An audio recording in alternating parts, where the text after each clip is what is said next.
Le Real Madrid qualifié pour les demi-finales de Ligue des Champions encore une fois, comme tous les ans, c'est dans les gènes, c'est le minimum pour le Real Madrid. Cette équipe ne peut rien lui arriver. Il ne peut rien arriver au Real Madrid qui sera le grandissime favori pour une 15e victoire en Ligue des Champions. Le Real Madrid défait Manchester City. Manchester City, tenant du titre, perd son titre. Totale désillusion pour les hommes de Pep Guardiola qui étaient quand même favoris, un minimum favoris, légèrement favoris contre ce Real Madrid. Mais moi j'ai toujours cru en la victoire du Real Madrid, ça fait des mois que je le dis, il ne peut rien arriver à cette équipe, elle n'est jamais battue. Et je l'ai annoncé cet après-midi que je voyais le Real se qualifier en prolongation, voire au tir au but. Tout le monde pensait que quand City avait égalisé, que City allait faire la différence, que City allait l'emporter en fin de match.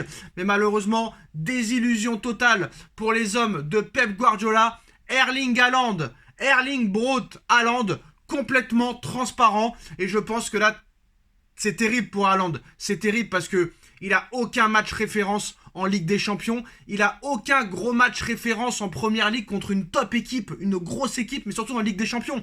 En finale, l'année dernière contre l'Inter, inexistant, fantomatique.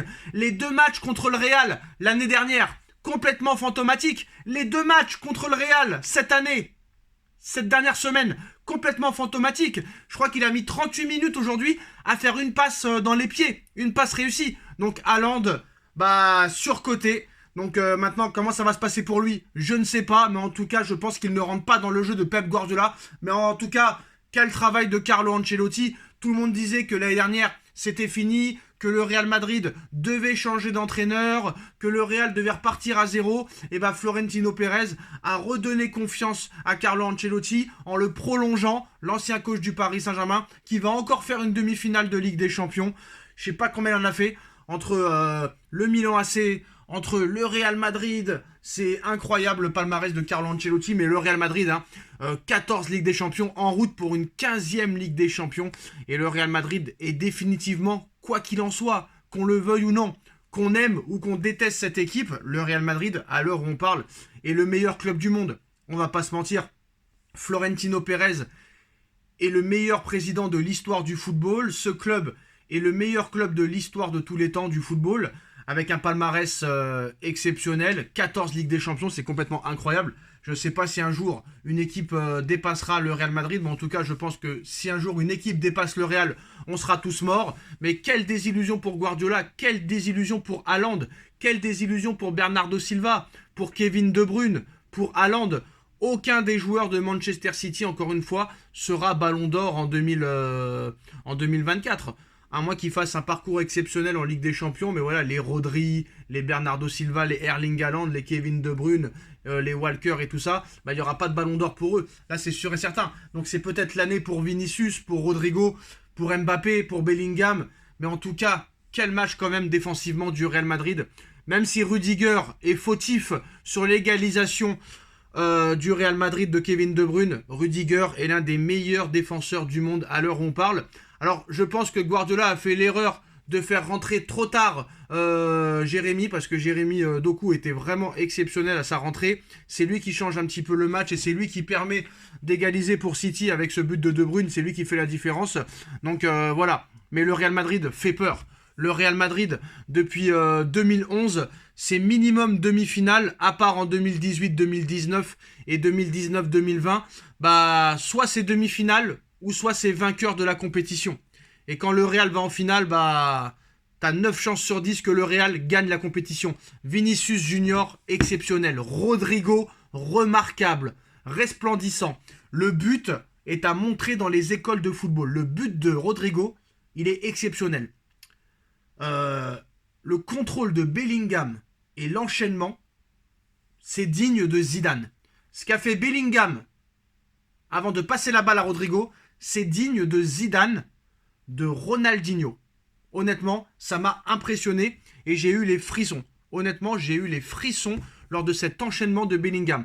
En tout cas, voilà, il n'y a rien à dire sur le Real Madrid. Stat effrayante, en tout cas. Sur les 14 dernières saisons, 12 demi-finales. 12 demi-finales. 4 Ligues des Champions remportées. 5 Ligues des Champions remportées sur les 12 dernières années. Même sur les 9 dernières années, c'est 5 Ligues des Champions remportées, mais sur les 14 dernières saisons, c'est 12 fois demi-finale. Donc c'est un club de Ligue des Champions quoi qu'il arrive. Et là, cette saison, bah, c'est presque parfait, hein.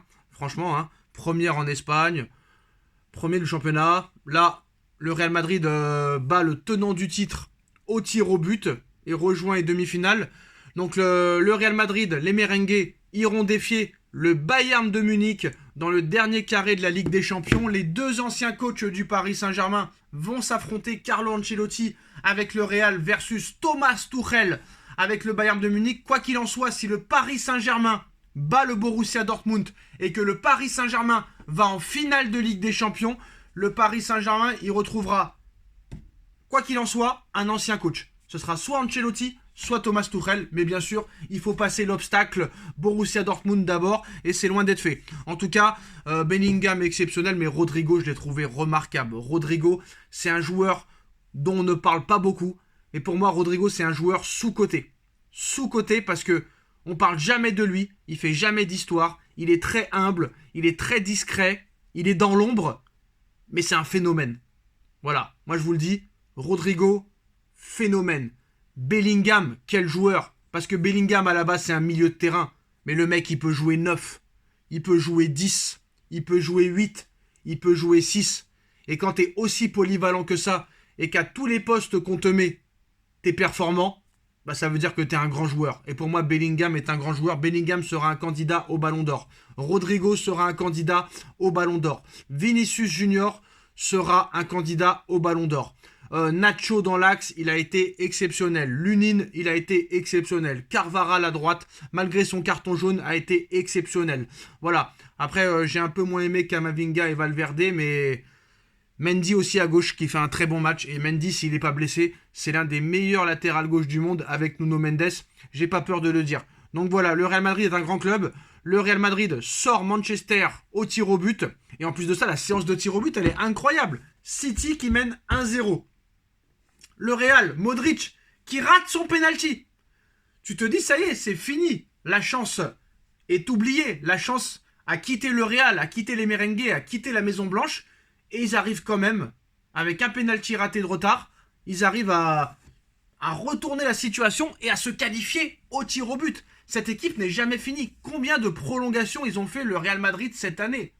Que ce soit en Coupe d'Espagne, en Super Coupe d'Espagne et maintenant en Ligue des Champions, c'est une équipe imbattable presque. C'est une équipe qui a 12 000 moteurs. Ils peuvent jouer pendant 8 heures le match, bah ils auront encore du jus. C'est quand même incroyable. Ils ne sont jamais battus. C'est des chiens vivants.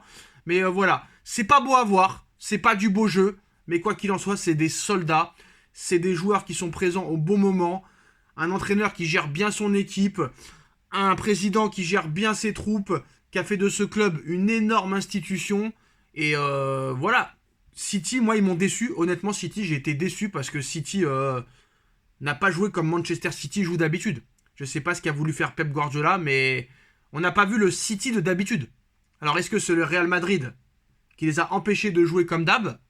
On se rappelle quand même que l'année dernière, le Real Madrid en avait pris 4 contre City, donc je pense qu'il y a dû avoir des séances vidéo, mais le City de Pep Guardiola n'a pas réussi à imposer son jeu. En tout cas, le Real Madrid sort Manchester City au tir au but et rejoint le Bayern de Munich en demi-finale de Ligue des Champions. Bayern, Real Madrid, PSG, Dortmund. Pour moi, le Real est le grand favori, mais je pense que, vu le match de ce soir, je pense que tout est possible et c'est l'une des Ligues des Champions les plus ouvertes de l'histoire. Et je pense que les 4 équipes peuvent potentiellement gagner cette compétition. C'est pas des blagues. En tout cas, voilà. Bravo le Real Madrid. Et dites-moi en commentaire pour vous qui est le favori de cette Ligue des Champions. On like, on partage, on commente, on s'abonne. Et on se retrouve dans quelques minutes pour le débrief de Nono sur la chaîne Les Vidéos de Nono et Sacha. Tchuss.